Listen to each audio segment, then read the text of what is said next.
qui parasite le vaisseau.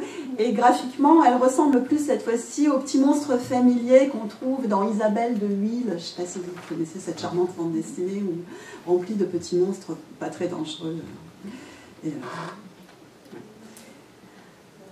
Alors, un deuxième type de dieux oppresseurs, ce sont les Wolok, qu'on va trouver cette fois-ci dans les 3 derniers tomes de la série, 19, 20, 21.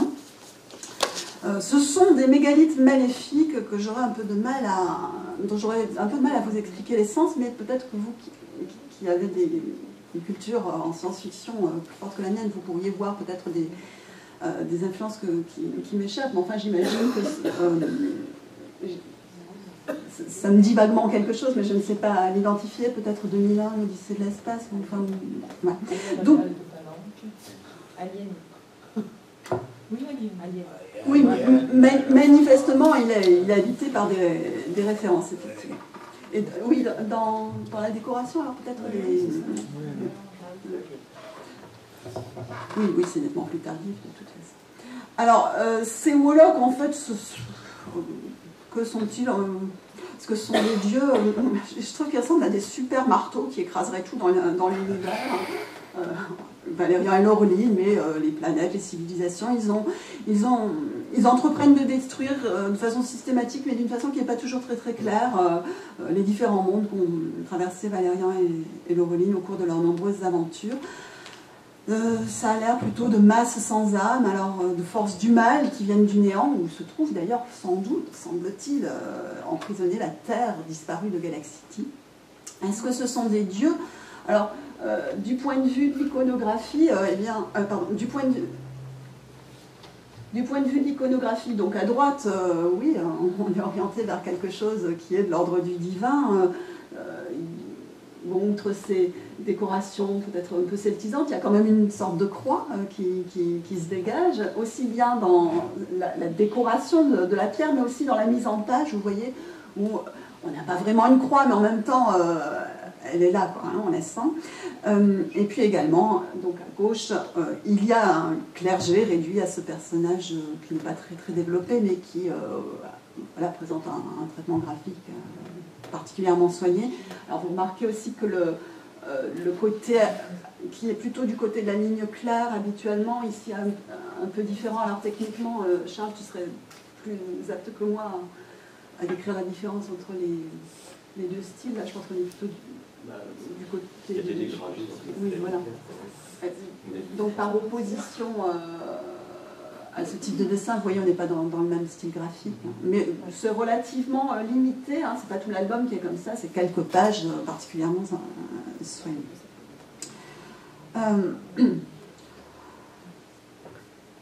Tout cela aboutit à la résolution finale, au tome 21, où finalement ces Wolok sont en train ici de retourner au néant, donc partent du haut pour repartir vers le bas, mais le bas c'est vers nous finalement, et puis la Terre ressurgit, et on a une nouvelle jeunesse de la Terre, en quelque sorte, libérée de ses chaînes au moment où ces Wolok sont ramenés au néant. Je n'analyserai pas plus longtemps parce que ça me semble un peu confus et j'ai un petit peu de mal à cerner ce qu'ils ont voulu dire. J'ai parfois l'impression qu'on est plus dans une recherche esthétique que dans un discours très, très construit, donc je n'ai pas essayé de... je trouve que ces Wolok m'échappent un peu et je ne sais pas comment les saisir et je ne sais pas s'ils sont vraiment saisissables dans ces 3 tomes. Alors, j'arrive aux 25 minutes, donc je vais vraiment survoler tout à fait la fin. Alors, j'avais juste prévu de vous... pardon.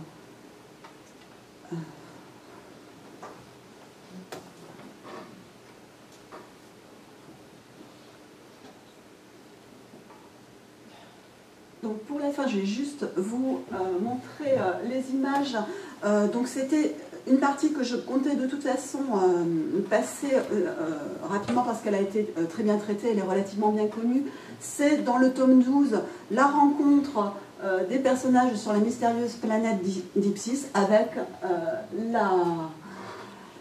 avec un personnage qui manifestement semble divin et qui en fait n'est pas seul puisqu'il est composé de...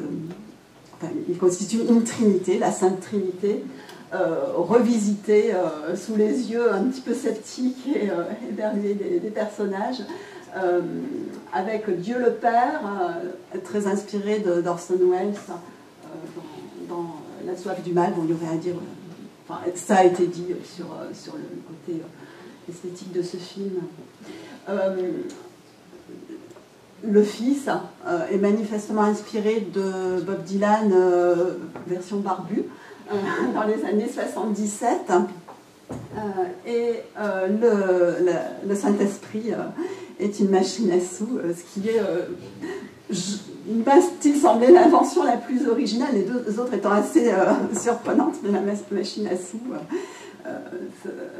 ce jeu de hasard coloré, ludique, bon, ouais, c'est intéressant. Il me fait penser aussi au Saint-Esprit, selon Flaubert, dans Un cœur simple, qui a un perroquet coloré. Je me demandais s'il n'y avait pas une parenté. Voilà, donc ces dieux, en fait, sont bien ancrés dans le matériel et pas très spirituels. Je voulais passer plus de temps, mais je ne pourrais pas, donc je passe très rapidement sur les dieux créateurs.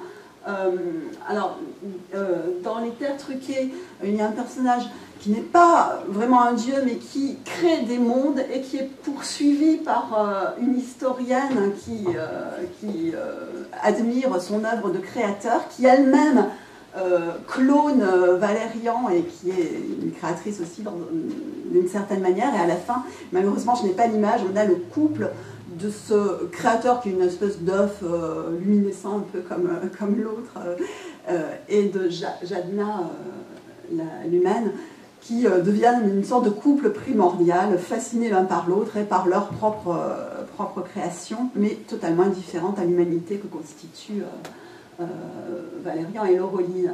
Et finalement, ce sont des dieux créateurs qui vont s'extraire du monde et contempler leur mini-création, leur petit monde recréé de l'extérieur, alors que Valérian et Laureline savent s'immerger dans l'œuvre d'art de l'intérieur. Et puis, à nouveau, question de création, ici, d'engendrement avec le mythe de la déesse mère qui sélectionne parmi 4 super-héros. Ils sont super, ces héros, ces 4 fantastiques. Qui sélectionne un héros reproducteur. Alors évidemment, ce sera le plus humble, le plus misérablement humain, c'est-à-dire Valérian qui rate tout, mais qui sera l'élu, finalement, le plus humble des humbles. Et non pas le Christ, parce qu'il n'est pas le Fils, il est plutôt le Père, puisqu'il va engendrer la nouvelle génération. Donc là, il y aurait quelque chose à creuser sur ce côté christique inversé de Valérian. Cette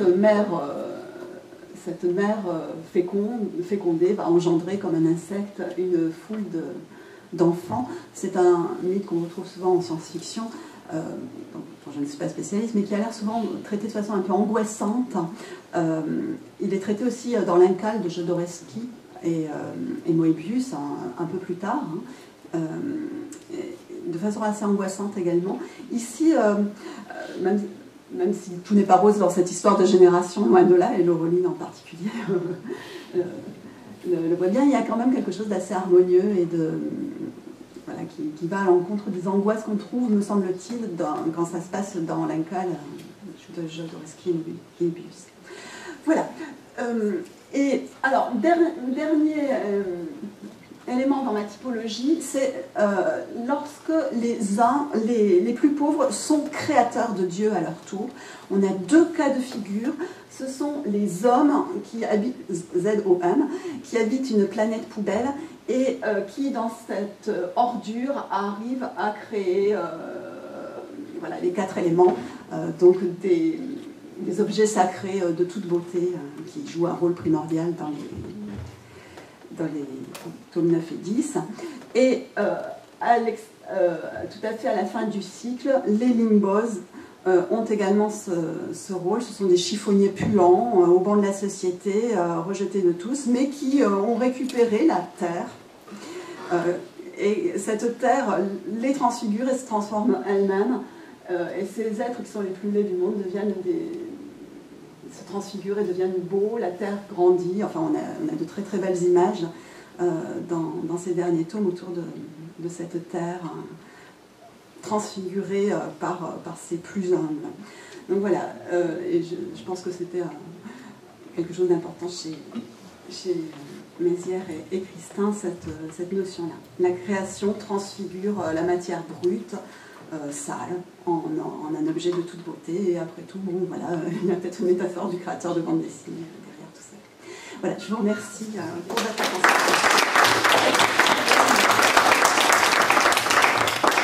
Merci Florence Play. Nous voici maintenant notre ultime période de discussion. Oui.